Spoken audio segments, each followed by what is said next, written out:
मैं पूर्णिमा भटनागर आप सभी श्रोताओं का तहे दिल से शुक्रिया अदा करती हूँ। आप लोग इतने प्यार से हमारी कहानियों को सुन रहे हैं। साथ ही एक निवेदन है आप सभी श्रोताओं से, अगर अभी तक आपने हमारे चैनल गुलिस्तान कहानियों को सब्सक्राइब नहीं किया है तो प्लीज़ इसे सब्सक्राइब ज़रूर करें। आज की कहानी है ऐसा होता रहता है।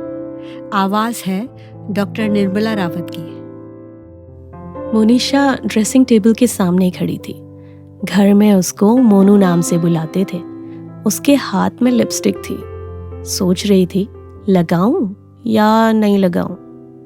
फिर कहा चलो हल्की सी लगा लेती हूँ। फिर एक नज़र उसने साइड में रखे ब्लशर और आई शेडो पर डाली।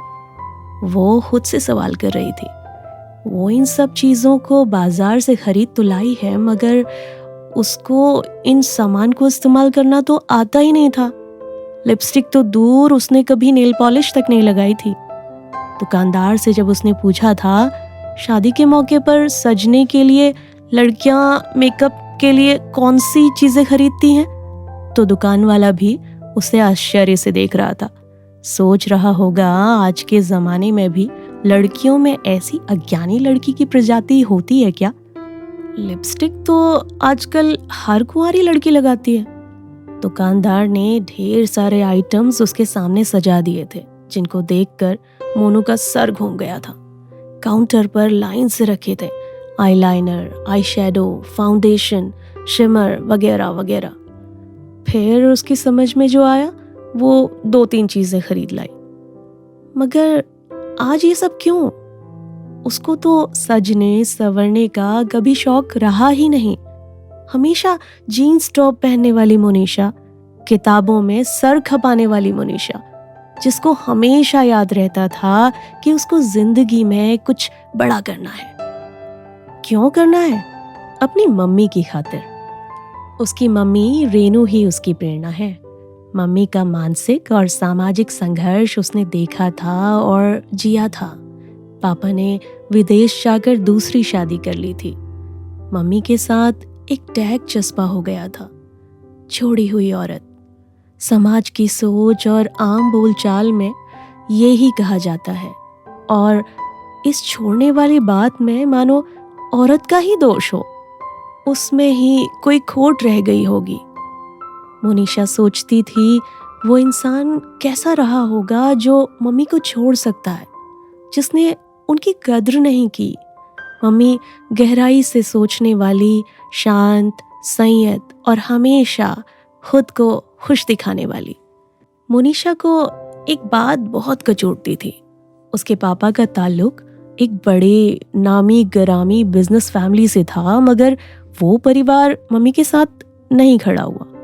इसके उलट उन लोगों ने कहा तुम्हें पैसे की कमी नहीं होने देंगे, जैसे पैसे से उनके दर्द की भरपाई हो जाएगी। इसके बाद मम्मी ने एक प्राइवेट मगर शहर के सबसे बड़े स्कूल में नौकरी ली और स्टाफ क्वार्टर में रहने के लिए आ गई। मम्मी ने अपना स्वाभिमान हमेशा बनाए रखा। मोनिशा ने 10वीं और 12वीं क्लास में टॉप किया पूरे जिले में। मम्मी का सर हमेशा ऊंचा रखा। जब उसकी तस्वीरें अखबारों में छपी, एक रिपोर्टर ने पूछा, आपका परिवार बहुत खुश होगा, आप इतने प्रतिष्ठित परिवार से हैं। मोनिशा ने जवाब दिया, मैं किसी परिवार को नहीं जानती हूँ। मैं और मेरी माँ, बस हम दोनों ही परिवार हैं। उस दिन शायद पापा के परिवार को अपने छोटेपन का और उसकी मम्मी के रूप में एक औरत की ताकत का एहसास हुआ होगा। ग्रेजुएशन के बाद अब वो आईएएस के इम्तिहान की तैयारी कर रही थी, और उससे ज़्यादा और लोगों को यकीन था कि वो पहले ही अटेम्प्ट में सफल हो जाएगी। यकीन बेवजह नहीं था। आखिर आज तक कोई कंपटीशन ऐसा नहीं था जिसमें वो सफल न रही हो। खैर, आज क्यों उसको लिपस्टिक का ख्याल आया? कुछ दिनों से एक बदलाव महसूस कर रही थी मोनू अपने अंदर। इसकी वजह थी एक लड़का, क्षितिज, जिसने बरबस ही उसको अपने बारे में सोचने पर मजबूर कर दिया था। पहली मुलाकात थी रजनी आंटी के घर में। रजनी आंटी भी उसी स्कूल में टीचर थी, कैंपस में रहती थी और मोनू की मम्मी रेनू की खास दोस्त थी। उनकी बेटी नीलम की शादी थी और ये फंक्शन 7 दिन तक चलने वाला था। मेहंदी, हल्दी, सगाई वगैरह। नीलम का कजिन क्षितिज भी आया हुआ था। शादी का माहौल, उम्रदराज लोगों की अपनी मंडली थी और युवा लड़के लड़कियों का अपना हुजूम। मोनू और रेनू को 7 दिन खाने और नाश्ते का निमंत्रण था। मोनू ऐसे निमंत्रणों से दूर रहती थी, मगर रजनी आंटी की बात और थी। उसकी मम्मी की फास्ट फ्रेंड जो थी, क्षितिज से पहली मुलाकात। लड़के लड़कियां सब कालीन पर बैठे थे। सामने साड़ियों और कपड़ों का ढेर था और सब पैकिंग में लगे थे। मोनू को आता देखकर नीलम दीदी की सहेली निशा बोली, आओ टॉपर जी, हमारी मदद करो। एक बैग में करीने से साड़ियों को फोल्ड करके उनको सजाया जा रहा था। मोनू ने कोशिश की पर उसको नहीं आ रहा था। मुझसे नहीं हो रहा है। कोशिश तो करो, किसी ने कहा। तभी एक लड़के ने कहा, मैं बताता हूँ कैसे करना है। ये क्षितिज था।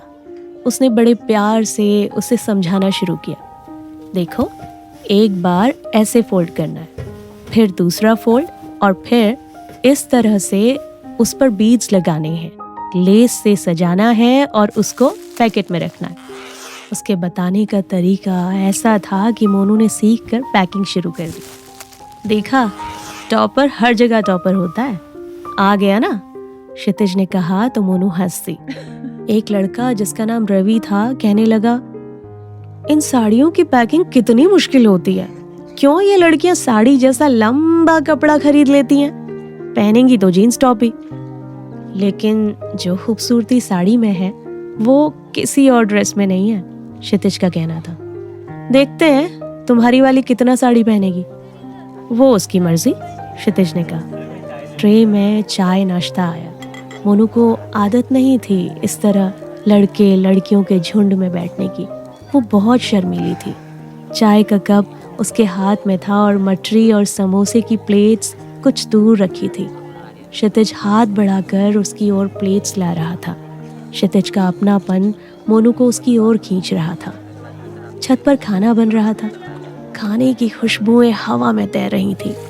अमृतसरी छोलों का छौंक और अरहर की दाल के प्याज और जीरे के तड़के की सुगंध नथुनों में जाकर एक अलग ही सुखद एहसास दे रही थी।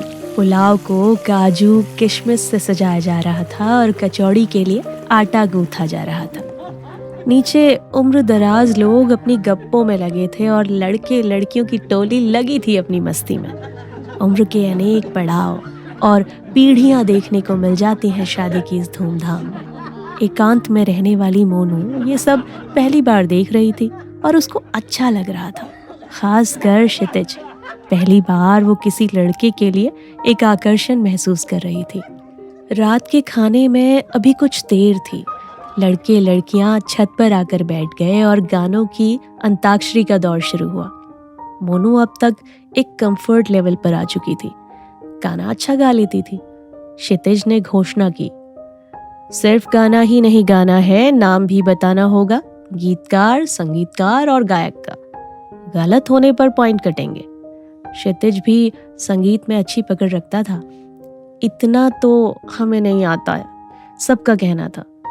खेल शुरू हुआ तो सब बगलें झांकने लगे, लेकिन मोनू अपने गाने का और दूसरों के गानों का भी पूरा ब्यौरा बता देती थी।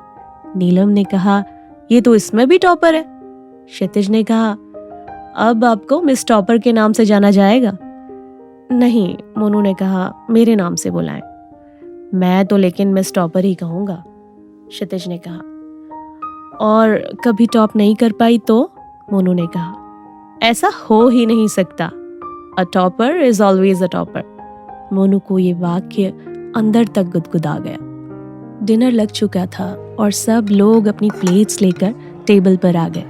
कुछ बुजुर्ग ऊपर नहीं आ सकते थे, सो क्षितिज उनके लिए प्लेट्स लगाकर नीचे ले जा रहा था। उसका ये दूसरों का ख्याल रखने का ढंग, परवाह करने का अंदाज मोनू के दिल को छू गया। वो भी क्षितिज की सहायता करने लगी। बाकी लोग खाने में मस्त थे। सबसे आखिर में दोनों प्लेट्स लेकर एक कोने में बैठकर खाने लगे। मोनू की प्लेट में थोड़े से चावल और सब्जी थी। अरे, इतना कम खाती हो? शादी के मौके तो होते ही हैं ओवर ईटिंग के लिए। नहीं, बस इतना बहुत है, मुझे मीठा अच्छा लगता है। तो मैं गुलाब जामुन लाता हूँ तुम्हारे लिए, कहकर क्षितिज टेबल तक गया और पूरा डोंगा लेकर आ गया। मोनू हंस दी। इतना नहीं, एक काफी है। जब एक लड़का एक अनजान लड़की को जरूरत से ज्यादा तवज्जो दे तो वो लड़की कुछ ज्यादा ही सोच लेती है, और मोनू भी थी तो आखिर एक लड़की। मोनू की माँ रेनू को अच्छा लग रहा था मोनू का सबके साथ घुलना मिलना। उसने रजनी से कहा, मैं जा रही हूँ, स्कूल का जरूरी काम करना है, मोनू बाद में आ जाएगी, कहकर वो चली गई। मोनू प्यार के इस नए नए एहसास के साथ कुछ देर सब कुछ भूल गई थी। डीजे पर बज रहे गानों पर लड़के लड़कियां डांस कर रहे थे। क्षितिज भी झूम रहा था अपनी पसंद के गानों पर। मोनू को उस दिन अफसोस हो रहा था, काश उसको भी डांस करना आता होता, उसने भी सीखा होता। अचानक उसको याद आया, कल ऑनलाइन टेस्ट देना है।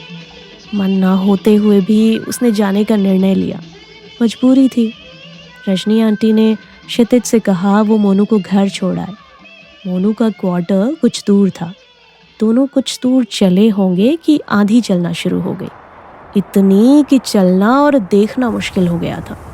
क्षितिज ने मोनू का हाथ पकड़ा और भागकर एक बरामदे में शरण ली। क्षितिज ने कहा, थोड़ा इंतज़ार कर लेते हैं, कल मेरा ऑनलाइन टेस्ट है, इससे तो अच्छा था बारिश आ जाती। मोनू ने कहा, हाँ, आंधी के बाद बारिश आती है।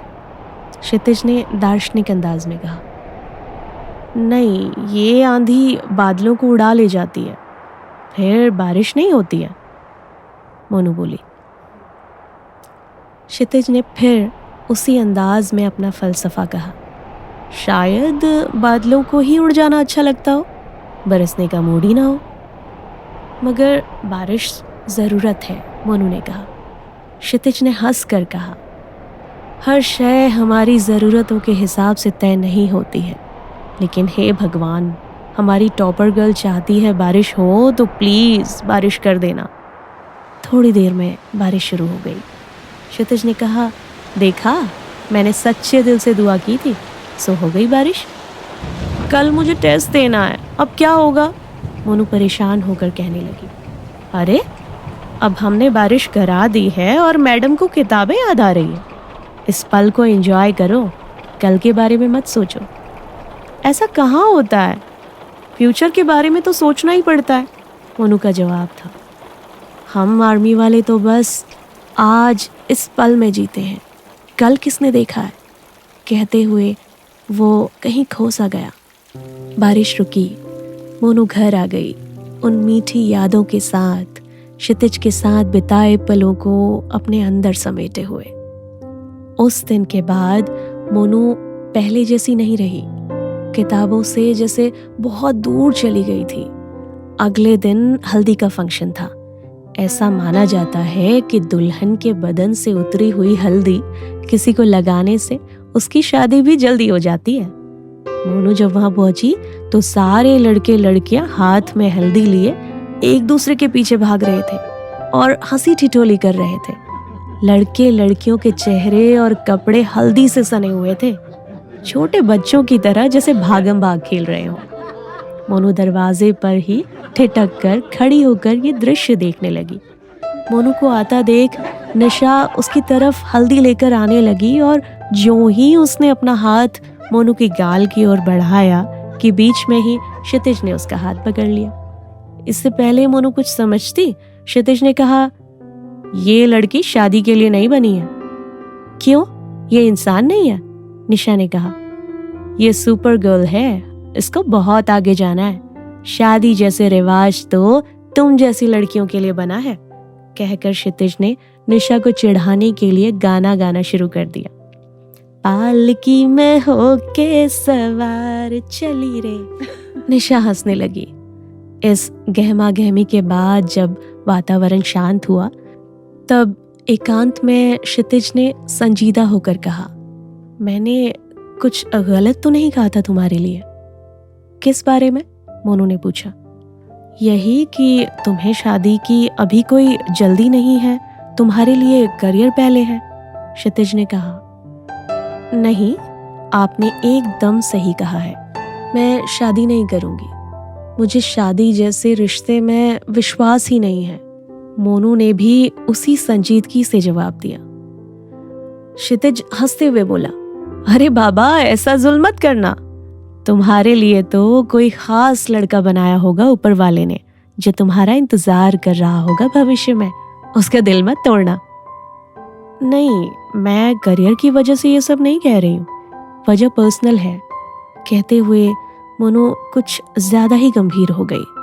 क्षितिज कुछ देर चुप रहा, फिर कुछ याद करते हुए बोला, हाँ, नीलम दीदी से मालूम हुआ था।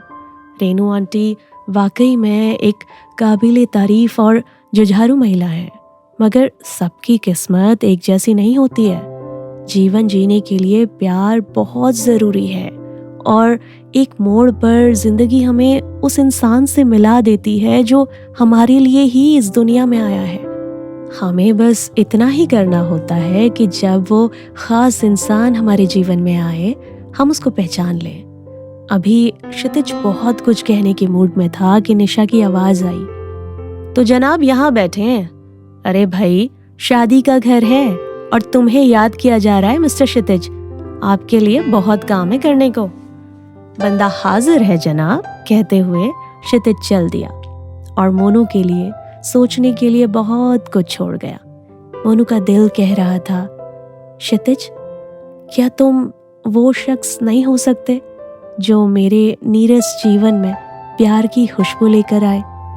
क्या तुम ही मेरे लिए बने हो और इस मोड़ पर मुझे मिल गए हो? उस दिन के बाद जब कभी मोनू कुछ देर से आती तो क्षितिज कहता, टॉपर गर्ल नहीं आई अब तक। शादी वाले दिन मोनू को याद आया, क्षितिज का कहना है लड़की साड़ी में अच्छी लगती है। मम्मी, मैं रात को साड़ी पहनूंगी। रेनू देख रही थी बदलती हुई अपनी बेटी को। रात आई, मोनू को कुछ समझ नहीं आ रहा था। माँ की साड़ियों में से कौन सी साड़ी पहने? वो हर साड़ी को आईने के सामने अपने ऊपर लगा कर देखती, फिर उसको रिजेक्ट कर देती। साड़ियों का ढेर बेड पर लगा दिया उसने। रेनू कहने लगी, क्या हो गया है तुझे? किसके लिए तैयार हो रही हो मैडम, जो इतना सोचना पड़ रहा है? आप ही बता दो कौन सी साड़ी पहनूं? मोनू ने हथियार डाल दिया। साड़ी पहन रही हो, संभाल पाओगी? पहली बार पहन रही हो? हाँ, संभाल लूंगी। शादी में जब क्षितिज मिला तो देखते ही कहने लगा, अरे वाह, आज तो मिस टॉपर मिस यूनिवर्स लग रही है। आप बना रहे हैं मुझे, शर्माते हुए मोनू ने कहा। तुम जैसे जीनियस को तो ऊपर वाला स्पेशल मटेरियल से बनाता है, हम क्या बनाएंगे? हम जैसे साधारण लोग मैन्युफैक्चरिंग डिफेक्ट के साथ पैदा होते हैं मैडम। छोड़िए ये सब, आप भी आज बहुत स्मार्ट अलग दिखाई दे रहे हैं। क्षितिज ने सूट पहना था, बड़ी अदा से झुककर उसने कहा, शुक्रिया। साड़ी में चलना मुश्किल हो रहा था मोनू के लिए। एक दो बार गिरने वाली हुई तो क्षितिज की बाहों ने सहारा दिया। मोनू को लगा क्षितिज जीवन भर उसका सहारा बनकर हमेशा उसके साथ रहेगा। उम्र के इस नाजुक तरीन मोड़ पर इन रेशमी ख्यालों में एक जवान दिल उलझता है, भटकता है इन लम्हों में, लम्हे जिनमें दिमाग दुबक कर एक कोने में सो जाता है या सुला दिया जाता है जानबूझकर, और रोमांस का मारा दिल कठपुतली की तरह नचाता है जवान दिलों को। मोनू भी बेचैन थी, कंफ्यूज्ड थी, एक अपराध की भावना भी थी कि वो पढ़ाई में उतना ध्यान नहीं दे रही है। शादी की गहमा गहमी खत्म हो गई और मेहमानों ने जाना शुरू कर दिया था। चलते समय क्षितिज ने कहा, मेरा नंबर नीलम दी से ले लेना, टच में रहना। उसके बाद इंस्टाग्राम और फेसबुक पर अक्सर वो मैसेज भेजती, फोटोज अपलोड करती और क्षितिज का जवाब पाकर खुश हो जाती थी। क्षितिज कब मोनू के दिल में दस्तक देने लगा था, कब उसने मोनू के दिल और दिमाग को अपने गिरफ्त में ले लिया था, उसका प्रिंस चार्मिंग बन गया था, पता ही नहीं चला। वरना मोनू की दुनिया तो पढ़ाई और करियर बनाने तक महदूद थी।